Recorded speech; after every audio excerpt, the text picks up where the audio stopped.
Most people are mentally broke, and they don't even know it. They're walking around with million-dollar potential trapped inside nickel and dime thinking. They complain about their circumstances while refusing to change their thoughts. They blame their environment while living in mental slums they created themselves. They want better lives, but won't do better thinking.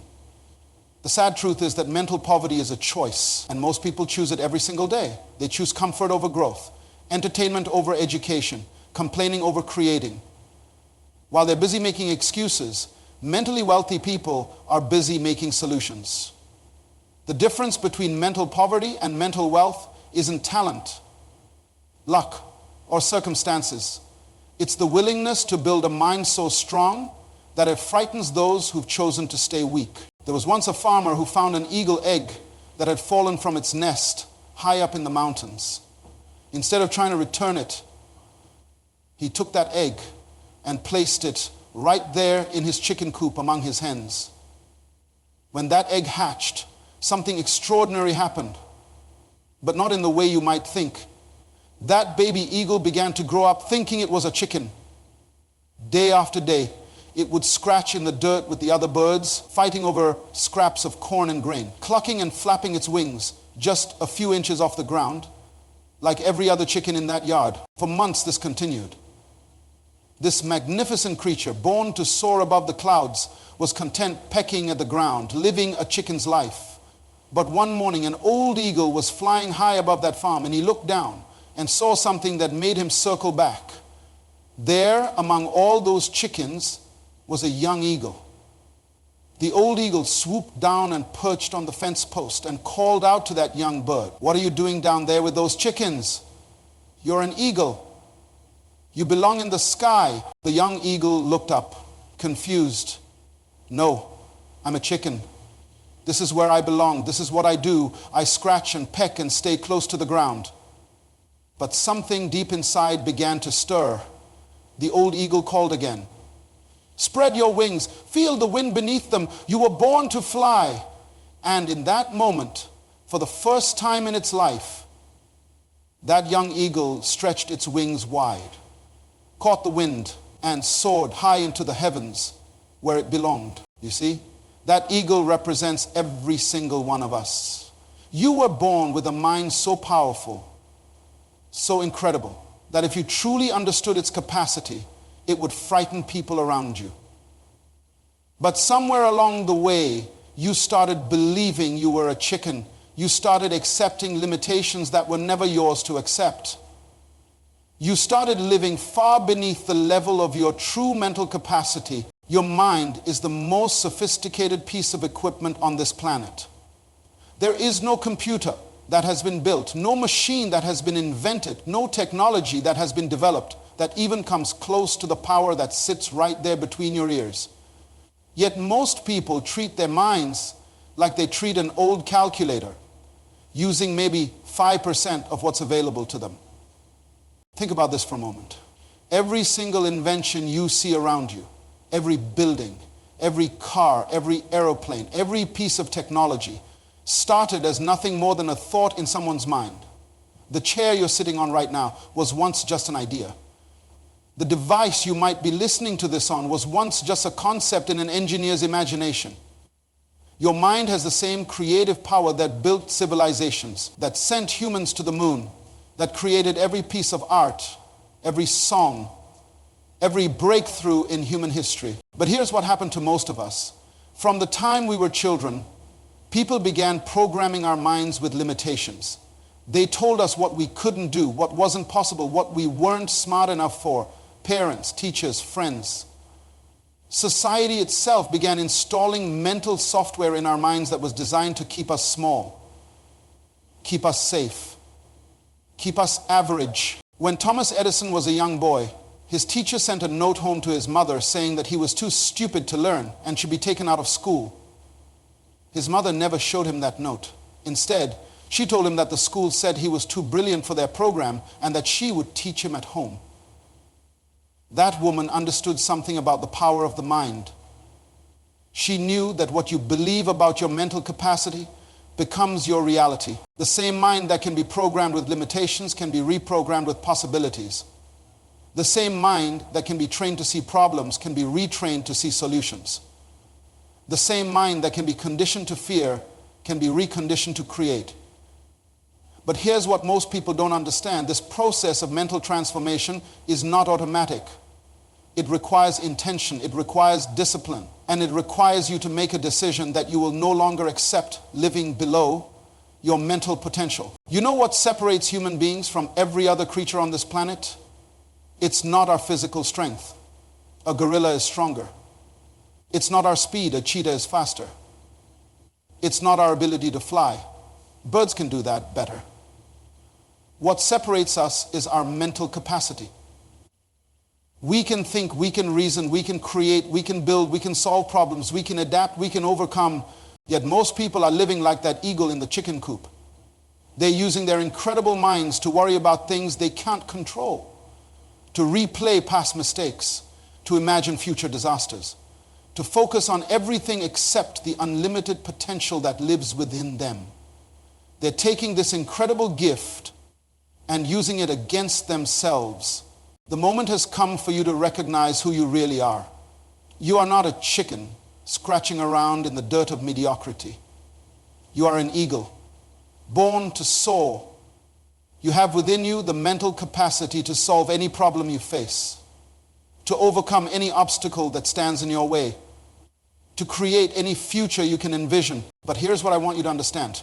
When you begin to develop your mind to its full capacity, when you start thinking at levels that most people never reach, when you begin operating from mental strength instead of mental weakness, something interesting happens. You begin to make other people uncomfortable. Your thinking starts to challenge their limitations. Your possibilities start to expose their excuses.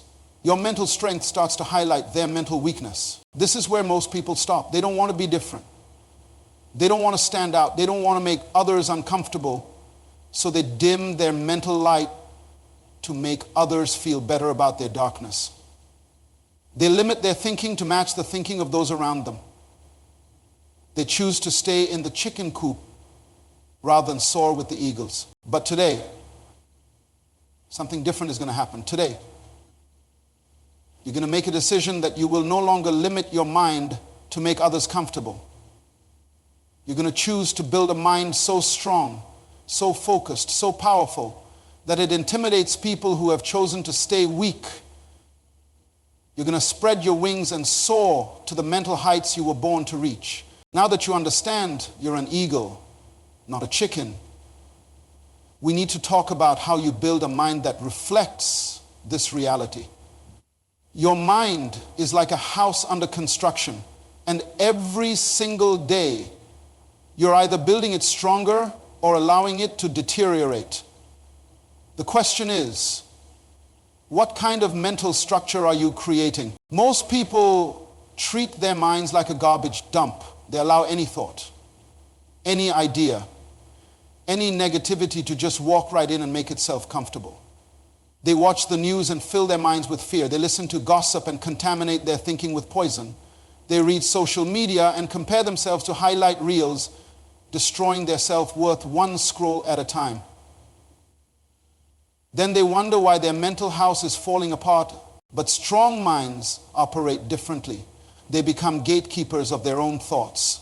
They understand that just like you wouldn't let strangers walk into your physical house and rearrange your furniture, you cannot let random thoughts walk into your mental house and rearrange your peace. There was a young woman named Catherine who worked as a night janitor in a large office building every evening, while others went home to their families.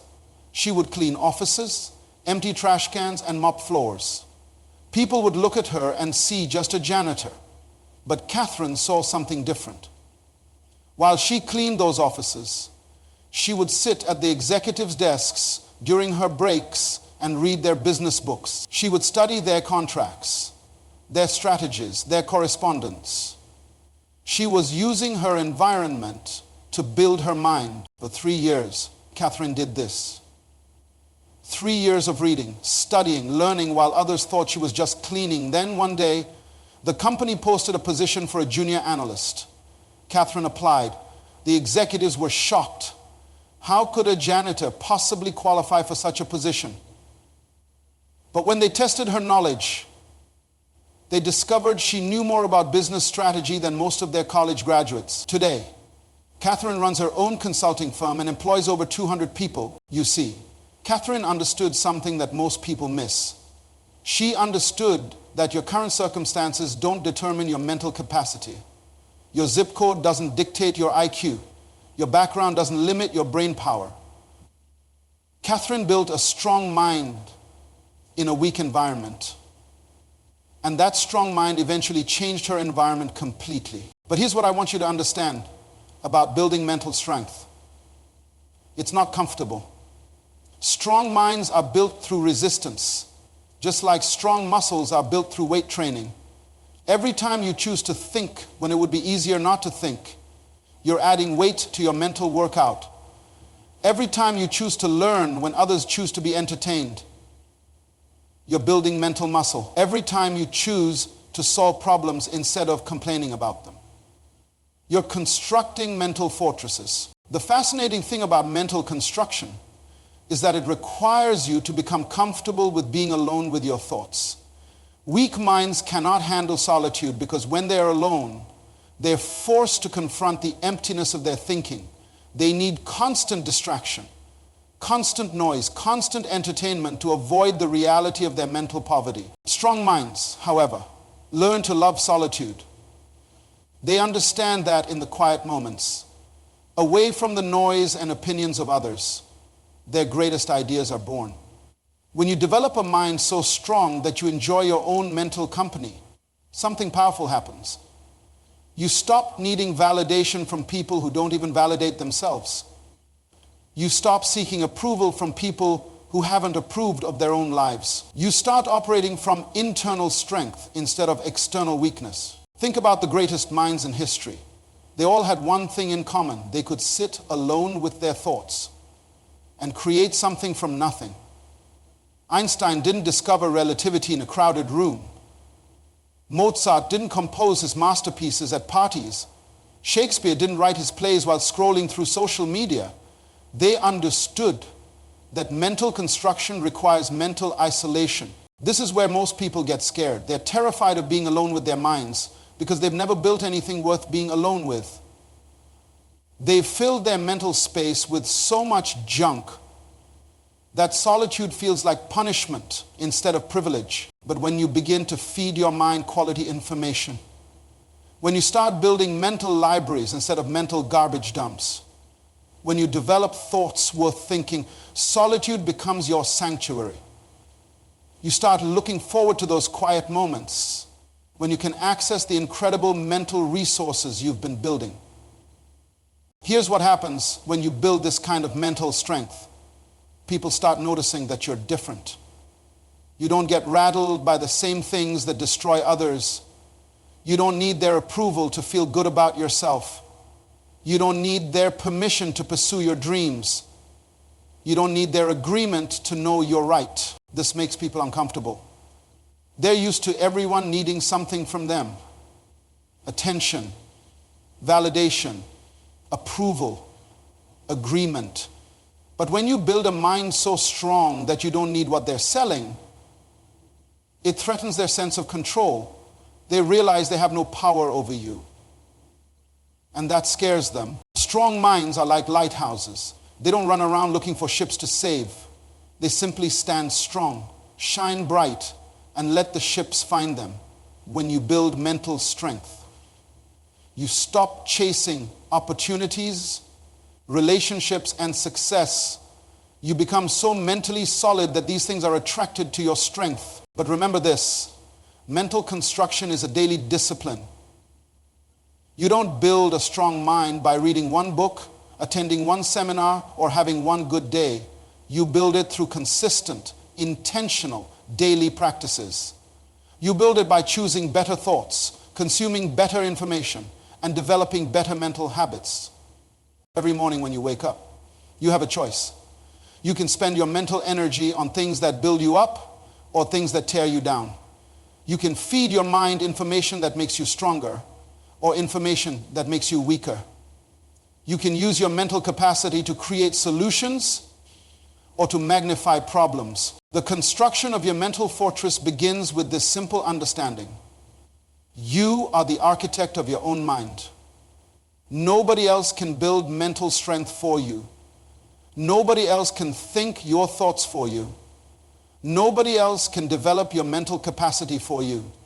This is your responsibility, your opportunity, and your power. Now comes the most critical part of your mental development. You've recognized your true nature as an eagle. You've begun constructing your mental fortress.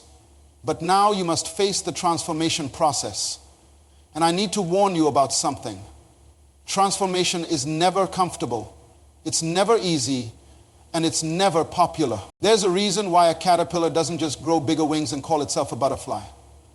The transformation from caterpillar to butterfly requires the complete dissolution of everything that caterpillar thought it was.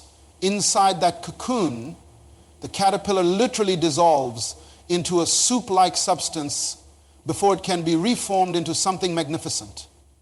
The old form must completely die for the new form to be born. Your mental transformation works exactly the same way. You cannot become mentally strong while still holding on to mentally weak habits. You cannot develop eagle thinking while still clinging to chicken behaviors. You cannot build a powerful mind while still entertaining powerless thoughts. Something old must die for something new to be born. This is where most people quit. They want the benefits of mental strength without the process of mental transformation. They want to think like eagles while still living like chickens. They want to be mentally tough while still being emotionally soft. They want to be feared for their mental power while still seeking approval for their mental weakness. But transformation doesn't work that way. When you begin this process, you're going to lose some people. Friends who were comfortable with your old thinking will become uncomfortable with your new thinking. Family members who could control the old you will feel threatened by the new you. Colleagues who could predict your old responses will be confused by your new responses. There was a man named Frederick who worked in a factory for 15 years.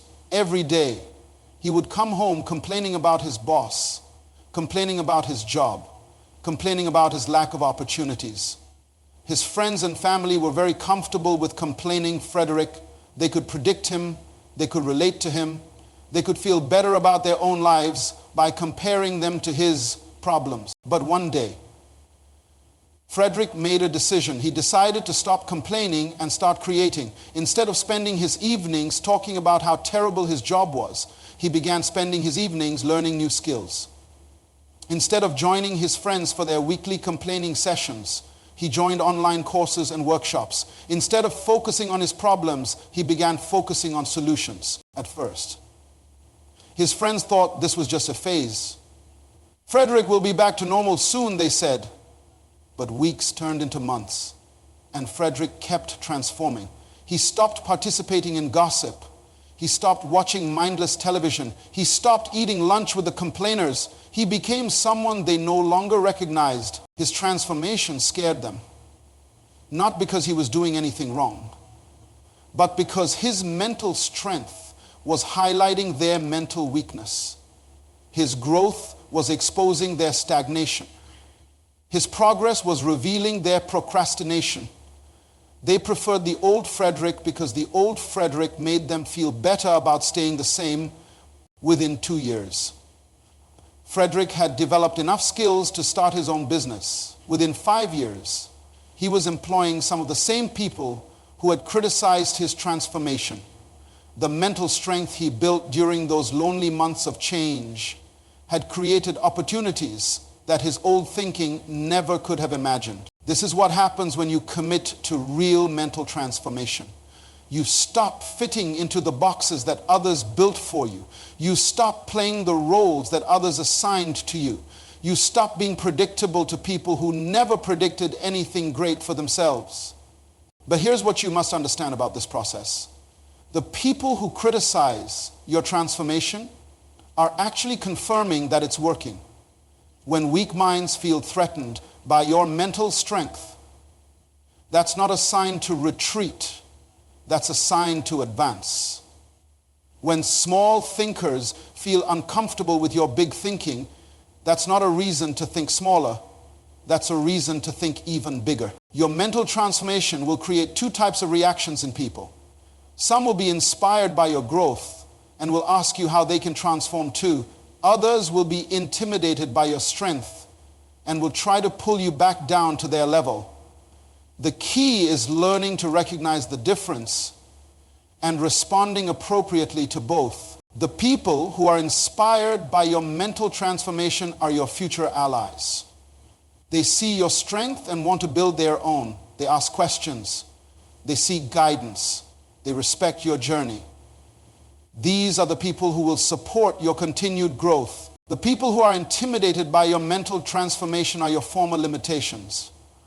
They see your strength and feel exposed about their weakness. They make jokes. They offer criticism. They try to convince you that you've changed in negative ways. These are the people you must leave behind. This process of mental transformation will teach you something profound about human nature. Most people would rather stay weak together than become strong alone. They would rather complain in groups than create in solitude. They would rather criticize those who are growing than do the work required for their own growth. When you understand this, you stop taking their reactions personally. You realize that their discomfort with your transformation has nothing to do with you and everything to do with them. Their fear of your mental strength is really fear of their own mental weakness. The most powerful thing about mental transformation is that it's irreversible.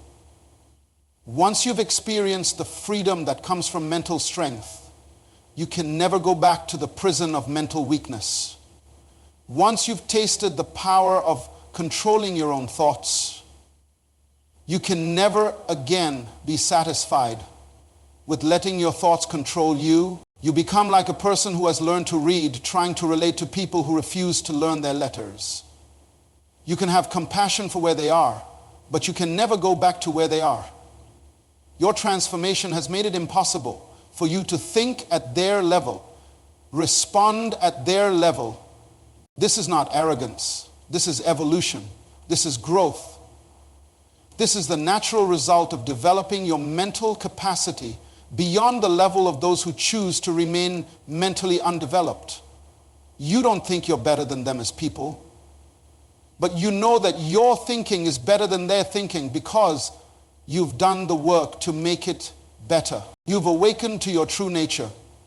You've constructed your mental fortress. You've survived the transformation process. And now you've arrived at the place where few people ever reach, mental mastery. This is where you learn to live from your mind instead of your circumstances, where you create your own weather regardless of the storms around you.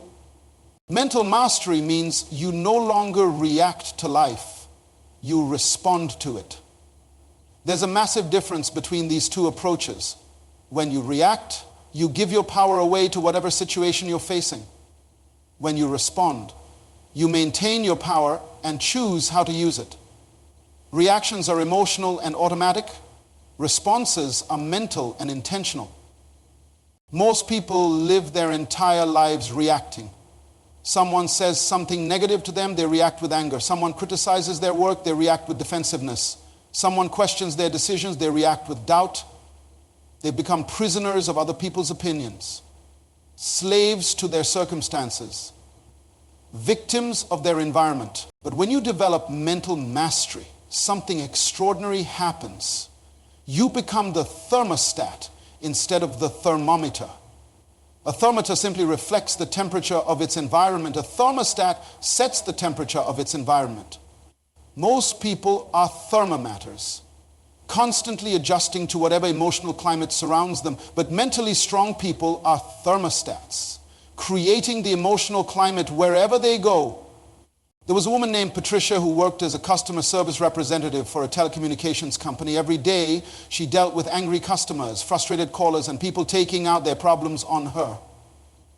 Her colleagues would come home drained, stressed, and emotionally exhausted. They would complain about the difficult customers, the unreasonable demands.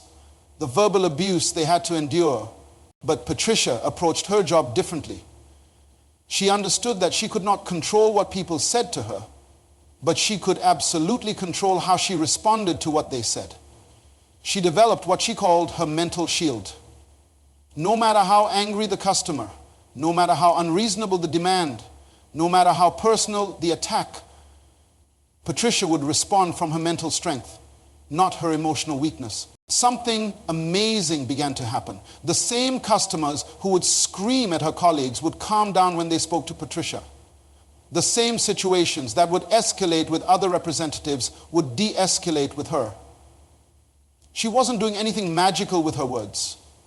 She was simply responding from mental mastery instead of emotional reactivity. Within 3 years, Patricia was promoted to supervisor. Within 5 years, she was running the entire customer service department. Within 10 years, she was vice president of customer relations for the entire company. Her mental mastery had not only protected her from the negativity around her, it had actually transformed her environment and elevated her position. This is what mental mastery looks like in real life. You stop being affected by things that destroy other people. You stop being controlled by circumstances that control everyone else. You stop being limited by environments that limit those around you when you reach this level of mental development. People don't just notice that you're different. They start to fear your mental strength because it exposes their mental weakness. They see that nothing seems to bother you the way it bothers them. They see that you don't need what they need. You don't fear what they fear.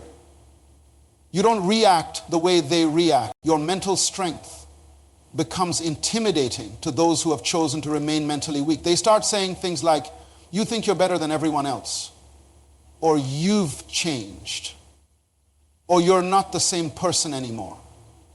And they're absolutely right. You're not the same person anymore. You've developed your mind beyond the level they're comfortable with. But here's what mental mastery teaches you. You learn to have compassion for their fear without letting their fear control your growth. You understand that their intimidation is not about you, it's about them. You realize that their discomfort with your mental strength is really discomfort with their own mental weakness. Mental mastery also means you stop trying to convince other people to think the way you think. You understand that mental strength cannot be given as a gift. It must be earned through discipline. It cannot be taught to people who don't want to learn. It cannot be forced on people who prefer to remain weak. You become like a mountain. Mountains don't argue with valleys about who should be higher. Mountains don't apologize for their height. Mountains don't lower themselves to make hills feel better. Mountains simply stand strong, weather every storm, and remain unmoved by everything that tries to shake them. This is your mental legacy. Long after your physical body returns to dust, the mental strength you develop will continue to influence people. The problems you solve with your strong mind will benefit generations. The example you set by refusing to live below your mental capacity will inspire others to develop their own mental strength. You see, mental mastery is not just about personal success. It's about human advancement. Every person who develops mental strength makes it easier for the next person to do the same. Every individual who refuses to accept mental limitations makes it more acceptable for others to break through their own mental barriers. When you build a mind so strong it scares people, you're not just changing your own life, you're changing the mental climate of everyone around you. You're raising the mental standards in your family, your workplace, your community. You're proving that mental strength is possible, that mental mastery is achievable, that mental transformation is real. The world needs people with minds so strong that they intimidate mental weakness wherever they find it. The world needs people who think so clearly that they expose mental confusion. The world needs people who respond so wisely that they highlight mental foolishness. You have been given a mind capable of incredible things. You have been gifted with mental capacity that most people never tap into. You have been equipped with thinking power that can solve any problem, overcome any obstacle, create any future. The question that remains is simple. What will you do with this incredible gift? Will you use it to its full capacity? Or will you limit it to make others comfortable? Will you develop it into something magnificent? Or will you allow it to remain average? Will you build mental strength that inspires growth? Or will you accept mental weakness that enables stagnation? Your mind is waiting. Your potential is calling. Your mental mastery is possible. The only thing standing between you and the mental strength that will intimidate others is the decision to begin building it today.